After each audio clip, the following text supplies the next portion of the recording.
Hello friends, आप लोग का स्वागत है मेरे यूट्यूब चैनल इंटेलिजेंट क्लासेस में। जो लोग अभी तक सब्सक्राइब नहीं किए हैं सो प्लीज़ सब्सक्राइब करें, लाइक करें और ज़्यादा से ज़्यादा शेयर करें। आज हम लोग देखेंगे मानव नर जनन अंग, है ना। लेकिन इससे पहले जो लोग सब्सक्राइब नहीं किए हैं सो प्लीज़ सब्सक्राइब करें और इस चैनल को सपोर्ट करें। ठीक है, तो चलते हैं आज के टॉपिक पे। आज का टॉपिक है मानव नर जनन अंग, है ना। लेकिन इसके सारे पॉइंट्स को देखने से पहले इसके फिगर को समझना बहुत ही जरूरी है, क्योंकि सारा पॉइंट्स जो है वो फिगर पे ही आधारित है। इसलिए फिगर समझ में आ गया तो ये सारे पॉइंट्स आसानी से समझ में आ जाएगी। ठीक है, तो हम लोग देखते हैं फिगर को, है ना। फिगर को स्टार्ट करेंगे नीचे से ताकि समझने में आसानी हो। तो देख रहे हैं कि फिगर में नीचे की ओर, है ना, सबसे नीचे की ओर देखेंगे कि फिगर में दो अंडाकार संरचनाएं हैं जिसे विषण बोलते हैं। और यह विषण प्रत्येक पुरुष में 2 की संख्या में होती है। और जोड़ा बोला जाए तो 1 जोड़ी होती है ना। अगर संख्या में बोली जाए तो 2 और जोड़ा में बोला जाए तो 1 जोड़ी होती है। ठीक है, तो नीचे की ओर जो गोलाकार यहाँ पे संरचनाएं दिख रही है उसे क्या बोलते हैं, उसे कहते हैं विषण। ठीक है, और विषण के ऊपर यहाँ पे एक संरचनाएं पाई जाती है।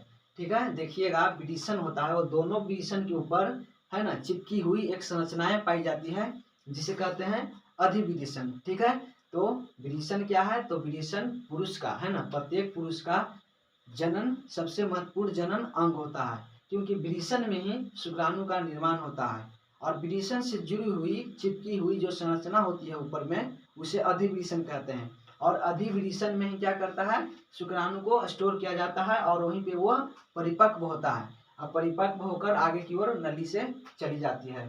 तो देखेंगे हो गया विषण। यहाँ पे जो दो अंडाकार संरचना उसे विषण कहते हैं। विषण के ऊपर चिपकी हुई जो संरचनाएं हैं उसे अधिविषण कहते हैं।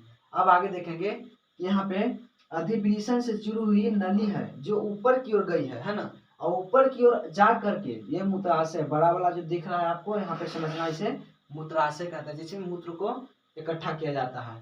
तो देखेंगे कि विषण से यहाँ पे नली जो बाहर निकली है वह ऊपर की ओर जाकर मूत्राशय के पास आती है ना। और यहाँ से एक कुंडलीनुमा संरचना बनाती है और वापस नीचे की ओर जाती है और वह शुक्राशय से जाकर मिल जाती है। समझ में आया। तो इस नली को बोलते हैं शुक्रवाहिका, यानी कि जिस नली में शुक्राणु आगे की ओर बहता है उसे शुक्रवाहिका नली कहते हैं। और यह शुक्रवाहिका नली लगभग 25 सेंटीमीटर लंबी होती है। ठीक है, समझ में आया।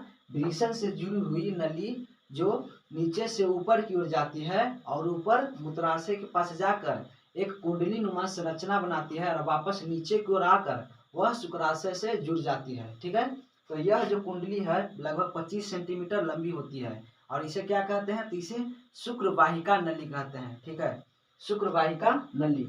यह शुक्रवाहिका नली जाकर किससे जुड़ गई, तो शुक्राशय से। शुक्राशय क्या है, तो जिसमें शुक्राणु का एब्जॉर्ब किया जाता है यानी इकट्ठा किया जाता है उसे क्या कहते हैं, उसे शुक्राशय कहते हैं। देखिए विषण के पास भी एक अधिविषण था जिसमें क्या हम बोले कि शुक्राणु का एकत्रित किया जाता है, जमा किया जाता है। लेकिन यहाँ पे विषण में बनने के बाद वो अधिविषण में आ जाता है और जमा होता है। वहां पे इसलिए जमा होता है क्योंकि वहां पे शुक्राणु है जो परिपक्व होता है और परिपक्व होकर आगे की ओर बढ़ता है, वह जमा कहाँ होता है, जाकर शुक्राशय में। तो जो शुक्राशय में शुक्राणु इकट्ठा होता है उसे बोलते हैं परिपक्व शुक्राणु। ठीक है, लेकिन अधिविषण में जो आता है वह परिपक्व नहीं होती है, बल्कि अधिविषण में आने के बाद वह परिपक्व होती है और शुक्रवाहिका नली के द्वारा आगे की ओर बढ़ती है और वह जाकर के शुक्राशय में जमा हो जाती है। और शुक्राशय में जो भी शुक्राणु होती है वह परिपक्व होती है, यानी कि वह संभोग करने के बाद वह अंडाणु से मिले तो निषेचन हो सकता है। ठीक है, समझ में आ गया। ये क्या था, ये था शुक्रवाहिका नली। और शुक्रवाहिका नली किससे जाकर जुड़ गई, तो शुक्राशय से। ठीक है, अब देखेंगे यहाँ पे दो संरचनाएं दिख रही है दोनों तरफ की, है ना, दोनों तरफ। तो इस संरचना को क्या बोलते हैं, इसे शुक्राशय बोलते हैं, जिसमें शुक्राणु जमा होती है। यह हमें इसमें जो शुक्राणु होता है वो परिपक्व होती है। ठीक है, तो यहाँ पे दो संरचनाएं दिखाई दे रहा है, उसे क्या कहते हैं, उसे शुक्राशय बोलते हैं, जिसमें शुक्राणु जमा होती है। और देखेंगे कि ये शुक्रवाहिका नली और शुक्राशय का नली दोनों आपस में जुड़कर, ठीक है, दोनों आपस में जुड़कर एक नली का निर्माण करता है जिसे कहते हैं अस्खलन नली, है ना। जो मैथुन के समय जिस नली के द्वारा शुक्राणु अस्खलित होता है यानी बाहर निकलता है उसे बोलते हैं अस्खलन नली। और यह अस्खलन नली निर्माण कैसे होता है, तो शुक्रवाहिका और शुक्राशय नली को जुड़ने से स्खलन नली का निर्माण होता है। ठीक है, समझ में आ गया। यहाँ पे हम देख लिए यह शुक्रवाहिका नली और यह जाकर मिल गया शुक्राशय से, जिसमें शुक्राणु का इकट्ठा किया जाता है। यह दोनों आपस में मिलकर एक नली निर्माण करता है, जिसे बोलते हैं स्खलन नली। ठीक है, देखिए ये यहाँ से यहाँ तक आया, इसे बोलते हैं शुक्रवाहिका। और यहाँ पे संरचना है, ठीक है, इसे बोलते हैं शुक्राशय। और ये संरचना में जो नली है, वो नली और ये शुक्रवाहिका नली आपस में यहाँ पे मिल गई। और मिलने के बाद जो आगे की ओर नली बनाया है, इसे बोलते हैं स्खलन नली। ठीक है, तो स्खलन नली तक समझ में आ गया। उसके बाद देखेंगे कि चित्र में यहाँ पे बड़ा सा है ना संरचना दिख रहा है, इसे अभी हम बताएं क्या कि मूत्राशय है। तो यहाँ पे जो बड़ा संरचना दिख रहा है, इसे बोलते हैं मूत्राशय, जिसमें मूत्र इकट्ठा होता है। ठीक है, और मूत्राशय में मूत्र है वो लगभग 500 ग्राम इकट्ठा हो सकता है। कितना? 500 ग्राम, यानी आधा लीटर। ठीक है, और इसमें से समय समय पे मूत्र मार्ग के द्वारा मूत्राशय से मूत्र बाहर निकाल दिया जाता है। ठीक है, समझ में आ गया। यह बड़ा सा संरचना, इसे क्या बोलते हैं? इसे मूत्राशय बोलते हैं। इसमें कितना जमा कर सकता है मूत्र? तो वह 500 ग्राम, यानी कि आधा लीटर। अब आगे की ओर बढ़ेंगे। मूत्राशय के आधारीय तल में यहाँ पे देखिए, यहाँ पे दो संरचनाएं दिख रहा होगा, है ना। एक राइट साइड, यानी कि जो मूत्र नली है उसके एक राइट साइड, एक लेफ्ट साइड, जिसे पुरस्थ ग्रंथि कहते हैं। ठीक है, यहाँ पे देख रहे हैं कि दो संरचना है, यानी बोला जाता है कि मूत्राशय के आधारीय तल में, यानी कि बेस में, यानी नीचे, है ना। मूत्राशय ऊपर हो गया, इसके नीचे में, तो बोला जाता है कि मूत्राशय के आधारीय तल में दो ग्रंथि स्थित होती है। उसे बोलते हैं बायापिंड और दायापिंड भी बोलते हैं, है ना। उसका नाम क्या है? तो उसका नाम है पुरस्थ ग्रंथि। ठीक है, पुरस्थ ग्रंथि होता है, वह क्या होता है? मूत्राशय के आधारीय तल में स्थित होता है। और यह दो ग्रंथि होती है, एक बाया पिंड बोला जाता है, एक को दाया पिंड। ये आपस में बीच में जुड़ी होती है, इसे बोलते हैं पुरस्थ ग्रंथि। ठीक है, और पुरस्थ ग्रंथि के बीचों बीच जो है एक नली बाहर निकलती है, उसे बोलते हैं मूत्र मार्ग। ठीक है, तो पुरस्थ ग्रंथि समझ में आ गया। और पुरस्थ ग्रंथि में पुरस्थ द्रव का निर्माण होता है। ठीक है, पुरस्थ ग्रंथि में पुरस्थ द्रव का निर्माण होता है, जिसके कारण क्या होता है? उसके कारण वीर्य में एक विशेष प्रकार का गंध उत्पन्न होता है। समझ में आ गया। पुरस्थ ग्रंथि क्या है? यह वैसा ग्रंथि है जिसके द्वारा एक द्रव का निर्माण किया जाता है, और वह द्रव के कारण ही जो वीर्य होता है, जो शुक्राणु निकलती है बाहर, उसमें एक विशेष प्रकार की गंध होती है। समझ में आ गया। तो यहाँ पे देख लिए, और देख रहे हैं क्या कि पुरस्थ ग्रंथि के नीचे, है ना, जस्ट यानी कि उसके नीचे में, यानी कि उससे सटा, यानी पुरस्थ ग्रंथि के नीचे छोटी छोटी दो संरचनाएं दिख रही है, उसे बोलते हैं कॉपर ग्रंथि। और कॉपर ग्रंथि में एक प्रकार का क्या होता है?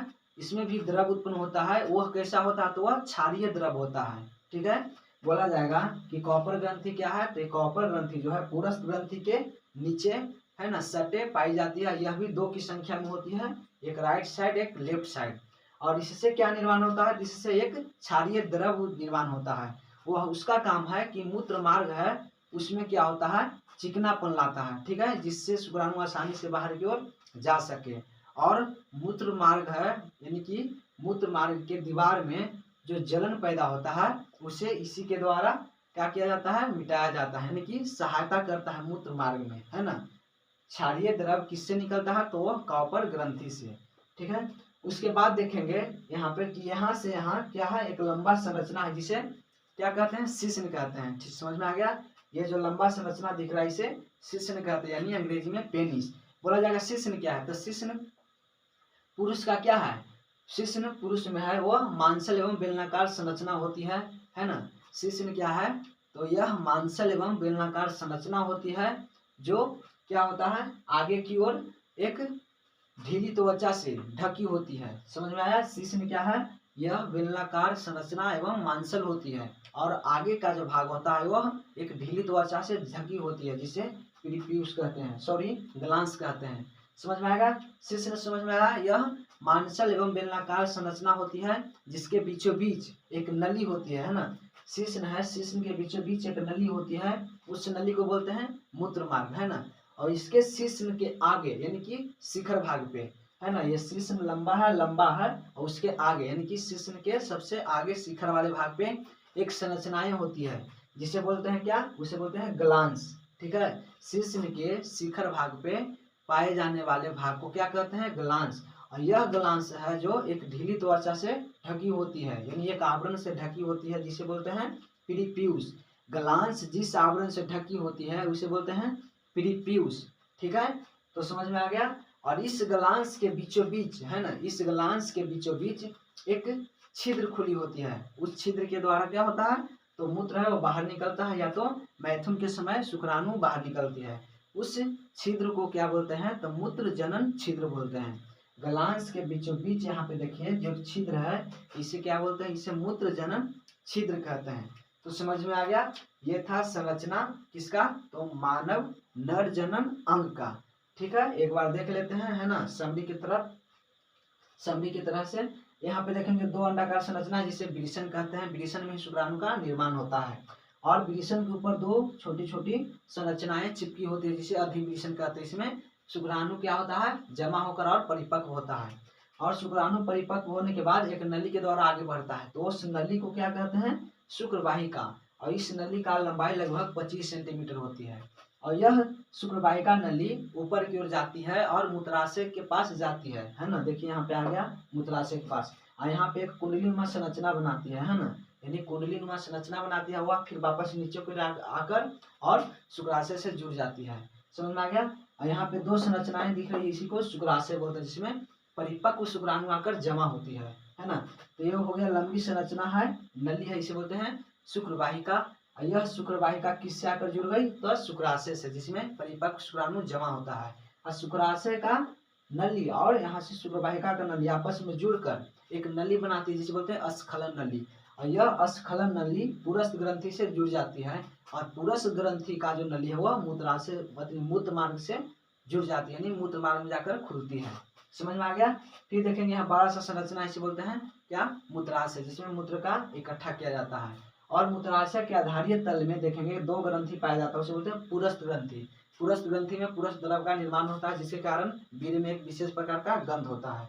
उसके बाद देखेंगे पुरस्थ ग्रंथि के नीचे दो संरचनाएं पाई जाती है छोटी छोटी, जिसे बोलते हैं कॉपर ग्रंथि। और कॉपर ग्रंथि में द्रव जो निर्माण होता है वह क्षारीय होता है। और ये क्षारीय क्या करता है कि जो मूत्र मार्ग में अम्लीयता होता है ना, अम्लीय द्रव होता है, उसे नष्ट करके क्षारीय बनाता है और रास्ता को चिकना बनाता है, ताकि शुक्राणु आसानी से बाहर जा सके। ठीक है। उसके बाद देखेंगे कि लंबी संरचना है उसे पेनिस बोलते हैं, यानी कि हिंदी में शिश्न बोलते हैं। और शिश्न क्या है, तो यह बेलनाकार लंबा और मांसल होती है, और इसको बीच बीच से है ना एक नली निकलती है जिसे मूत्र मार्ग कहते हैं, है ना। मूत्र मार्ग क्या है, तो शिश्न के बीच बीच जो एक नली पाई जाती है उसे मूत्र मार्ग कहते हैं। और इस मूत्र मार्ग का दो काम है ना, मूत्राशय के द्वारा मूत्राशय के द्वारा है ना निकाला गया मूत्र मार्ग के द्वारा ही बाहर निकलता है, या तो मैथुन के समय शुक्राणु इसी मूत्र मार्ग के द्वारा बाहर निकलती है। इसका दो काम, मूत्र का बाहर निकालना और शुक्राणु को बाहर निकालना। ठीक है। और पेनिस के अगला भाग यानी शिखर वाला भाग पे है ना एक क्या होता है, एक भाग पाया जाता है, यानी खुला भाग पाया जाता है, जिसे बोलते हैं क्या, ग्लांस। और ग्लांस जो होता है वो एक ढीली त्वचा से ढकी होती है, उसे बोलते हैं त्वचा जो होता है उसे बोलते हैं पेरिप्यूस। ठीक है। और एक बात और यहाँ पे कि जो विरिसन होता है ना, एक क्या होता है, थैली में स्थित होता है। ठीक है। विरिसन एक थैली में स्थित होता है जिसे बोलते हैं विरिसन कोश। यह विरिसन कोश क्या है, यह मांसल एवं संकुचनशील होती है। ठीक है। इसका काम होता है फैलना और सिकुड़ना। विरिसन जिस थैली में स्थित होती है उस थैली का क्या नाम है, विरिसन कोश। उसका काम है फैलना और सिकुड़ना। ठीक है। तो देखेंगे इसके अब सारे पॉइंट्स, यहाँ पे जो फिगर था वो आसानी से हम समझा दिए। ठीक है। नहीं समझ में आया तो फिर से वीडियो देख सकते हैं पीछे से, है ना। आप देखेंगे इसके सारे पॉइंट्स और बारी बारी से डील करेंगे। तो सबसे पहले विरिसन है, तो विरिसन तो हम यहाँ पे बता दिए। हम बोले ना कि जो फिगर है वही यहाँ पे पॉइंट है, तो जिनको ये फिगर समझ में आ गई होगी उनको पॉइंट समझने में किसी प्रकार की कोई दिक्कत नहीं होगी। तो पहला पॉइंट है विरिसन क्या है ना। तो विरिसन है जो पुरुष का सबसे महत्वपूर्ण, विरिसन पुरुष का सबसे महत्वपूर्ण जनन अंग है, क्योंकि विरिसन में ही शुक्राणु का निर्माण होता है। ठीक है। और यह विरिसन एक थैली में स्थित होता है, उसे बोलते हैं विरिसन कोश। और यह विरिसन कोश जो है ना उदर गुहा के बाहर यानी कि नाभि के नीचे दोनों जगहों के बीच लटकी हुई होती है, यानी स्थित होती है, उसे क्या कहते हैं, विरिसन कोश। और विरिसन कोश में ही पाई जाती है विरेचन, यह एक जोड़ी होती है और संख्या बोले तो 2 होता है। तो विरेचन समझ में आ गया। हाँ, और एक बताओ कि विरेचन में शुक्राणु का निर्माण होता है, तो यह विरेचन जो है वह क्या होता है, शरीर से बाहर है ना। यानी बोला जाए तो पुरुष का यानी कि नर का जो जनन भाग सबसे महत्वपूर्ण है वह विरेचन है, और विरेचन है जो शरीर से बाहर होती है, यानी शरीर से बाहर लटकी हुई होती है। तो ऐसा क्यों? तो क्योंकि विरेचन में जो शुक्राणु का निर्माण होता है ना, उस शुक्राणु के निर्माण होने के लिए टेम्परेचर शरीर के टेम्परेचर से कम चाहिए, यानी शरीर का टेम्परेचर है उससे कम टेम्परेचर चाहिए किसको, यहाँ पे विरेचन को, शुक्राणु को निर्माण करने के लिए। इसीलिए होता है वह क्या कि शरीर से बाहर होती है और इसका टेम्परेचर शरीर के टेम्परेचर से कम होती है। समझ में आ गया। देखिएगा, ठंडी के मौसम में जो विरेचन होता है उसका टेम्परेचर कम जाता है, तो क्या होगा कि सिकुड़ कर शरीर से टच हो जाती है और शरीर का जो गर्मी है यानी कि टेम्परेचर वो लेती है ना। लेकिन गर्मी के दिनों में गर्म होने के कारण, टेम्परेचर ज़्यादा होने के कारण वह शरीर से दूर होती है, यानी फैली हुई होती है, बोले तो नीचे की ओर लटकी हुई होती है ना। तो वह टेम्परेचर के कारण होता है, क्योंकि इसका टेम्परेचर जो चाहिए वह शरीर से कम होती है, इसीलिए वह शरीर के बाहर स्थित होती है। समझ में आ गया। अगर बोला जाए कि जो विरेचन होता है पुरुष के शरीर से बाहर क्यों होता है, तो इसलिए होता है क्योंकि विरेचन में शुक्राणु निर्माण करने के लिए शरीर के टेम्परेचर से कम टेम्परेचर चाहिए विरेचन को। ठीक है, समझ में आ गया। विरेचन क्या है, तो यह पुरुष का सबसे महत्वपूर्ण जननांग है, यह 2 होती है संख्या में और जोड़ा में 1 होती है। ठीक है, यह स्थित होती है विरेचन कोश में। विरेचन कोश मांसल एवं संकुचनशील होती है, यानी सिकुड़ना और फैलने योग्य होती है। उसके बाद अधिविरेचन, तो अधिविरेचन क्या है, तो यह विरेचन के ऊपर चिपकी हुई एक संरचना होती है जिसे अधिविरेचन कहते हैं। और अधिविरेचन में शुक्राणु को एकत्रित किया जाता है, यानी परिपक्व किया जाता है। ठीक है, उसके बाद देखेंगे शुक्रवाहिका। तो शुक्रवाहिका है, यह लगभग 25 सेंटीमीटर लंबी होती है और शुक्रवाहिका के द्वारा विरेचन में निर्मित शुक्राणु को आगे की ओर ले जाती है, कहाँ, शुक्राशय के पास। ठीक है, और शुक्राशय से जुड़ करके है ना क्या बनाती है, एक अस्खलन नली का निर्माण करती है। ठीक है, उसके बाद देखेंगे शुक्राशय, तो जिसमें शुक्राणु का निर्माण इकट्ठा किया जाता है उसे शुक्राशय कहते हैं। यहाँ पे देखिए क्या विरेचन से ये नली के द्वारा गया यहाँ पे, यहाँ पे इस संरचना जो दिख रहा है इसे शुक्राशय बोलते हैं, और इसमें ही शुक्राणु आकर जमा हो जाती है, और यहाँ पे जो होती है शुक्राणु परिपक्व होती है। ठीक है, तो यहाँ पे जो 2 संरचनाएं दिख रहा है इसी को क्या कहते हैं, इसे शुक्राशय बोलते हैं। तो वही यहाँ पे है शुक्राशय क्या है, तो जिसमें शुक्राणु, परिपक्व शुक्राणु को इकट्ठा किया जाता है उसे क्या बोलते हैं, शुक्राशय। उसके बाद देखेंगे कि नीचे है अस्खलन नली। तो अस्खलन नली है वह शुक्रवाहिका नली और शुक्राशय की नली आपस में जुड़ करके जो नली आगे की ओर बनाई है उसे बोलते हैं अस्खलन नली, जो मैथुन के समय है ना शुक्राणु स्खलित होकर बाहर निकलते हैं और मूत्राशय में जाकर खुलती है। ठीक है, तो अस्खलन नली समझ में आ गया। शुक्रवाहिका और शुक्राशय नली आपस में जुड़कर एक नली बनाती है उसे अस्खलन नली कहते हैं। उसके बाद देखेंगे मूत्राशय। तो मूत्राशय यहाँ पे बता दिए, यह मूत्राशय जो है क्या होता है, मूत्र को इकट्ठा करता है और इसमें लगभग 500 ग्राम यानी आधा लीटर मूत्र को एब्जॉर्ब कर सकता है, यानी जमा कर सकता है, और समय समय पर मूत्र मार्ग के द्वारा बाहर निकाल दिया जाता है। तो मूत्राशय जिसमें मूत्र को इकट्ठा किया था उसे मूत्राशय कहते हैं। उसके बाद देखेंगे पुरस्थ ग्रंथि। तो मूत्राशय के आधारीय तल में है ना, मूत्राशय के आधारीय तल में जो 2 ग्रंथि स्थित है उसे बोलते हैं पुरस्थ ग्रंथि, और पुरस्थ ग्रंथि से एक पुरस्थ द्रव का निर्माण होता है ना, जिसके कारण क्या होता है कि वीर्य में एक विशेष प्रकार का गंध होता है। पुरस्थ ग्रंथि के द्वारा एक द्रव उत्पन्न होता है उसे पुरस्थ द्रव कहते हैं। इस द्रव के कारण है ना वीर्य में यानी सेमन में एक विशेष प्रकार का गंध होता है। ठीक है, एक बात और यहाँ पे शुक्राशय और शुक्रवाहिका, शुक्राशय और शुक्रवाहिका और पुरस्थ द्रव्य ये तीनों मिल करके क्या करता है, वीर्य का निर्माण करता है जिसे सीमन बोलते हैं। ठीक है, क्या बोले, पुरस्थ द्रव और शुक्रवाहिका और शुक्राशय ये आपस में तीनों मिल करके क्या करता है, तो वीर्य का निर्माण करता है जिसे अंग्रेजी में सीमेन बोलते हैं। ठीक है, और यह सीमन में एक विशेष प्रकार का गंध होता है, वह किसके कारण होता है, तो वह पुरस्थ ग्रंथि से एक द्रव निकलता है जिसे पुरस्थ द्रव कहते हैं, और यह पुरस्थ द्रव के कारण वीर्य में एक विशेष प्रकार का गंध होता है। ठीक है, अब देखेंगे मूत्र मार्ग है ना, मूत्र मार्ग क्या है, तो मूत्र मार्ग यहाँ से देखें हम बताएं इस शिश्न है उसके बीचों बीच एक नली स्थित होती है, उसे मूत्र मार्ग कहते हैं। ठीक है, यह मूत्र मार्ग का काम क्या है कि मूत्र को बाहर निकालना। समझ में आया? शिश्न के बीचों बीच स्थित एक नली को मूत्र मार्ग कहते हैं और इस मूत्र मार्ग के द्वारा मूत्र को क्या किया जाता है तो मूत्राशय से बाहर निकाला जाता है और इससे क्या होता है शुक्राणु को भी बाहर निकाला जाता है मैथुन के समय। समझ में आ गया? उसके बाद देखेंगे क्या शिश्न। तो शिश्न अभी बताएं कि ये जो लंबा सा है ना जो बेलनाकार और मांसल संरचना होती है जिसे शिश्न कहते हैं। और शिश्न जो होती है एक ढीली त्वचा से ढकी होती है ना। और आगे की ओर जो शिखर होती है शिश्न में उसे ग्लांस कहते हैं और ग्लांस के ऊपर एक ढीली त्वचा होती है यानी कि आवरण होती है उसे पीरिप्यूस कहते हैं। समझ में आ गया? शिश्न लंबा बेलनाकार और मांसल संरचना होती है, उसके बीचों बीच एक नली निकलती है उसे मूत्रमार्ग कहते हैं। और शिश्न के अगला भाग यानी कि शिखर वाला भाग पे एक भाग स्थित होती है उसे बोलते हैं ग्लांस। ग्लांस ढकी होती है जिस आवरण से उसे बोलते हैं पीरिप्यूस। उसके बाद ग्लांस क्या है तो ग्लांस वही है शिश्न के शिखर वाले भाग पर स्थित एक संरचना होती है जिसे ग्लांस कहते हैं। और ग्लांस एक ढीली त्वचा से ढकी होती है जिसे पीरिप्यूस कहते हैं। और ग्लांस के बीचों बीच है ना एक छिद्र होती है जिसे मूत्र जनन छिद्र कहते हैं, जिसके द्वारा मूत्र मार्ग से मूत्र को बाहर निकाला जाता है और शुक्राणु को मैथुन के समय बाहर निकाल दिया जाता है। उसके बाद देखेंगे मूत्र जनन छिद्र। तो बता दिए ग्लांस में स्थित एक छिद्र होती है जिसे मूत्र जनन छिद्र कहते हैं। उसके बाद है प्रथम लैंगिक लक्षण है ना। बोला जाएगा कि पुरुषों में प्रथम लैंगिक लक्षण किसे कहा जाता है तो वह विरिशन है ना।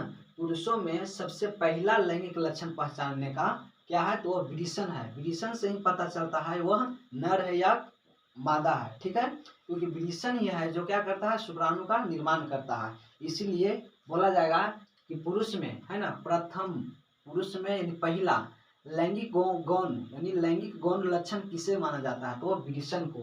ठीक है, और विरिशन में एक हार्मोन का निर्माण होता है जिसे बोलते हैं टेस्टोस्टेरोन। समझ में आया? बोला जाएगा पुरुष का सबसे प्रथम है ना लैंगिक लक्षण पहचानने का क्या यहाँ पे हिस्सा है यानी भाग है तो वह है विरिशन, क्योंकि विरिशन से ही शुक्राणु का निर्माण होता है और विरिशन में एक हार्मोन का निर्माण होता है जिसे बोलते हैं टेस्टोस्टेरोन। ठीक है, और अगर द्वितीयक लैंगिक लक्षण का बात किया जाए तो वह होता है यहाँ पे विरिशन के द्वारा उत्पन्न किया गया टेस्टोस्टेरोन, जिसके द्वारा क्या होता है लड़कों में अनेक प्रकार के परिवर्तन होते हैं, जैसे में मूछ दाढ़ी आना है ना, देह में यानी शरीर में विकास करना है ना, सीना का चौड़ा होना। ठीक है, तो प्रथम लैंगिक लक्षण क्या है वह विरिशन है और द्वितीय लैंगिक लक्षण क्या है तो टेस्टोस्टेरोन के द्वारा जो शरीर में परिवर्तन होता है जैसे दाढ़ी मूछ आना बाल आना, यह क्या है यह पुरुषों में द्वितीय लैंगिक लक्षण है। ठीक है, तो समझ में आ गया। और यहाँ पे बोला जाएगा कि नर का प्रमुख जनन। ठीक है, बोला जाएगा कि नर का प्रमुख जनन किसे माना जाता है तो वह नर का सबसे प्रमुख जनन एक विरिशन को माना जाता है पहला में और दूसरा में शिश्न को। विरिशन को इसलिए पहला माना जाता है क्योंकि शुक्राणु का निर्माण विरिशन में होता है और शिश्न जो है वह दूसरा कार्य करता है उसका है ना। प्रथम कार्य है विरिशन का क्योंकि उसमें शुक्राणु का निर्माण होता है और उसके बाद शुक्राणु निर्माण होने के बाद जो शुक्राणु है उसको आगे है ना शिश्न के द्वारा आगे है ना महिलाओं के योनि तक पहुंचाने का कार्य किसका है तो वह शिश्न का। इसलिए बोला जाएगा कि नर का सबसे प्रमुख जनन एक विरिशन हो गया पहला में जो शुक्राणु का निर्माण करता है और शुक्राणु निर्माण होने के बाद उस शुक्राणु को है ना मादा के योनि तक पहुंचाता है कौन वो शिश्न। इसलिए बोला जाता है द्वितीय में शिश्न को क्या सबसे प्रमुख जनन द्वितीय भाग है ना। तो यहाँ पे विरिशन है वह प्रथम सबसे प्रमुख अंग और शिश्न है वह द्वितीय सबसे प्रमुख अंग, क्योंकि स्पर्म को योनि तक वही पहुंचाता है। यह था आज का टॉपिक। जिनको समझ में आया वह बतलाएं या तो जो कमी दिखा वो कमेंट में करके बतलाएं कि कमी क्या है, उस कमी को हम दूर करने की कोशिश करेंगे।